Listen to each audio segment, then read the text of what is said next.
Hello students, you all are welcome to Misra Sir classes of English. Particularly in this class I am going to describe the reduced ISC syllabus and the changes in ISC syllabus, यानी दोनों के बारे में. Changes in the sense कि इसमें board ने क्या change किया था पहले, और साथ में कोरोना वायरस को लेकर जो स्कूल बंद है उसके कारण जो कटौती की गई, दोनों को हम लोग देखेंगे. तो सबसे पहले एक्चुअली ये जो हमारा वीडियो है वो 11 और 12 दोनों के सिलेबस को लेकर है. सबसे पहले मैं 11 क्लास के सिलेबस को डिस्क्राइब करता हूँ, इंग्लिश का जो सिलेबस होगा उसको. तो इंग्लिश के सिलेबस में जैसा हमको मालूम है कि 11 में 2 पेपर होगा, इंग्लिश 1 इंग्लिश 2. इंग्लिश 1 का पेपर जो पहले 100 मार्क्स का होता था अब इस बार 80 मार्क्स का ही होगा. ये सबसे बड़ी खुशखबरी है स्टूडेंट्स के लिए. ये पेपर सिर्फ और सिर्फ 80 मार्क्स का होगा रिटन, और बाकी 20 मार्क्स जो है वो प्रोजेक्ट का होगा, जैसा कि क्लास 10 में होता था यही चीज़. अब ये जो 80 मार्क्स है इसमें डिवीज़न ऑफ मार्क्स कैसे होता है, तो इसमें 4 क्वेश्चंस होता है. जो पहला क्वेश्चन होता है वो एस्से के ऊपर होता है और उसमें होता है 20 मार्क्स. दूसरा क्वेश्चन राइटिंग स्किल को लेकर है, जिसमें कई तरह के टॉपिक्स होते हैं, जैसे article writing, speech writing, personal profile, report writing, film review, book review. तो बहुत सारे टॉपिक्स हैं इसमें. ये 15 मार्क्स का कर दिया गया इस बार, जो पहले 20 मार्क्स का हुआ करता था. इसके बाद इसी में एक और पार्ट होता है जिसको बोलते हैं प्रपोजल राइटिंग. ये होता है 10 नंबर का, यानी सेकेंड क्वेश्चन में ही ए और बी करके आता है. तो फर्स्ट क्वेश्चन ऐसे, सेकेंड क्वेश्चन आर्टिकल राइटिंग वगैरह यानी राइटिंग स्किल, और राइटिंग स्किल का दूसरा पार्ट आ गया इसमें प्रपोजल राइटिंग 10 नंबर का. तीसरा पार्ट जो होता है इसमें वो होता है, तीसरा क्वेश्चन होता है ग्रामर का, यानी थर्ड क्वेश्चन होता है ग्रामर का. ग्रामर जो पहले 20 मार्क्स का हुआ करता था अब इस बार सिर्फ 15 नंबर का होगा. तो ये भी एक बहुत बड़ा चेंज है. और चौथा क्वेश्चन कॉम्प्रिहेंशन का जो 25 नंबर का होता था और वो सिर्फ 20 नंबर का होगा.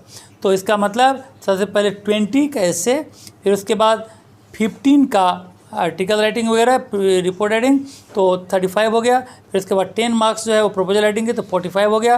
45 के बाद 15 मार्क्स जो है वो ग्रामर के लिए तो 60 हो गया, और 20 जो है वो कॉम्प्रिहेंशन के लिए. तो टोटल 80 मार्क्स का डिवीज़न है इंग्लिश 1 में. यही 12 वाले के लिए भी है और 11 वाले के लिए भी है, यानी सेम इंग्लिश 1 का जो क्वेश्चन पैटर्न है 11 और 12 के लिए सेम है. इंग्लिश 2 का हम जहाँ तक बात करते हैं तो इंग्लिश 2 के सिलेबस में 11 में और 12 में बहुत बड़ा बदलाव नहीं किया गया है. हाँ, कुछ चैप्टर को जरूर काटा गया है. तो पहले मैं 11 को डिस्क्राइब कर दूं. 11 में जो 3 बुक्स होता है, पहला बुक का नाम है द टेम्पेस्ट. टेम्पेस्ट में जो पहले सिलेबस था 11 के लिए एक्ट 1, एक्ट 2, एक्ट 3, इस बार भी वैसे ही रहेगा. इसके सिलेबस में किसी तरह का कोई चेंज नहीं है. दूसरा जो होता है पोएम का पार्ट, जिसका नाम है रेवड़ी. और ये जो बुक है इस बुक में पहले पोएम के नाम पर 5 पोएम हुआ करता था, इसमें से सिर्फ एक पोएम को काटा गया है. वो 5 पोएम कौन सा था? पहला था dolphin, the gift of India. इसके अलावा जॉन ब्राउन और था डेसिडेरेटा और स्पाइडर एंड द फ्लाई. ये 5 पोएम में से एक पोएम को काट दिया गया है. 11 के स्टूडेंट के लिए अब सिर्फ 4 पोएम बचा रहेगा. वो होगा dolphin, gift of India, John brown और स्पाइडर एंड द फ्लाई, यानी यहाँ पर डेसिडेरेटा को काट दिया गया है. और इसका तीसरा जो बुक होता है वो बुक है इकोज का, यानी इस स्टोरी पार्ट है ये.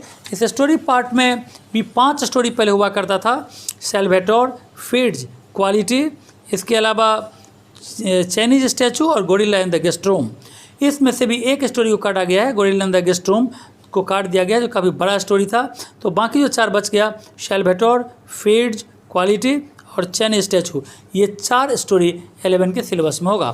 तो 11 के सिलेबस में 4 स्टोरी, 4 पोएम और टेम्पेस्ट का एक्ट 1, एक्ट 2, एक्ट 3, इतना सिलेबस होगा यानी इंग्लिश 2 के लिए. अब हम चलते हैं क्लास 12 के सिलेबस, इंग्लिश 2 के सिलेबस को डिस्क्राइब करते हैं. जैसे मैंने पहले ही कह दिया है कि क्लास 12 का इंग्लिश 1 का पैटर्न और सिलेबस एग्जैक्टली वही है जो 11 का है, जो मैंने वीडियो के स्टार्टिंग में भी बताया है. तो इसके इंग्लिश 2 के पार्ट में हम लोग चलते हैं. और इंग्लिश 2 के पार्ट में सबसे पहले यहाँ पर टेम्पेस्ट की बात करें तो टेम्पेस्ट में फुल बुक सिलेबस है, यानी इसमें कोई बदलाव नहीं है. जहाँ तक पोएम का रेवड़ी का सवाल है तो पोएम में सिर्फ एक पोएम को काटा गया है और बाकी 9 पोएम्स इंटैक्ट है. तो अब सवाल उठता है कि वो कौन सा पोएम है जिसको काटा गया है। तो इंग्लिश 2 के लिए बर्चेज का जो पोएम है, यानी बर्चेज बाय रॉबर्ट फ्रॉस्ट, इसको काट दिया गया है। बाकी जितने भी पोएम्स हैं 9 पोएम्स, जैसे darkling thrush, the dolphin, gift of India, crossing the bar, John Brown, desiderata, Dover beach, spider and the fly, we are the music makers, तो वो सारा पोएम जो 9 में भी हम लोग पढ़ा था और वो यहाँ भी रहेगा बोर्ड में। 10 में से एक छोड़कर बर्चेज को छोड़कर 9 पोएम्स तुम्हारे सिलेबस में बोर्ड एग्जाम के लिए रहेगा। अब स्टोरी की बात करते हैं। तो स्टोरी में जो 10 स्टोरीज़ है उसमें से एक स्टोरीज कटेगा, और वो स्टोरी जो कटेगा वो कौन सा स्टोरी है? वो बहुत ही बोरिंग स्टोरी था पहले, टू बिल्ड अ फायर, काफ़ी लंबा स्टोरी भी था, 34 पेज से लेकर 53 पेज तक, बहुत लंबा स्टोरी, तो इसको काट दिया गया है।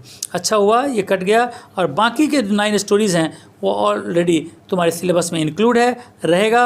यानी Salvatore, fades, quality, story of Anabar, Chinese statue, gorilla in the guest room, the singing lesson, the sound machine and Beaversworth, ये पूरा का पूरा 9 स्टोरीज तुम्हारे सिलेबस में रहेगा। इस तरह से हमने देखा कि क्लास 11 और 12 का इंग्लिश 1 और इंग्लिश 2 के पूरे सिलेबस को मैंने पूरे क्लियर तरीके से डिस्क्राइब कर दिया है। अब हमें पूरे इसी तरह से इसको फॉलो करना होगा और अपने इंग्लिश के प्रिपरेशन को इसी सिलेबस के हिसाब से हमें ले जाना होगा। तो okay, thank you and God bless you.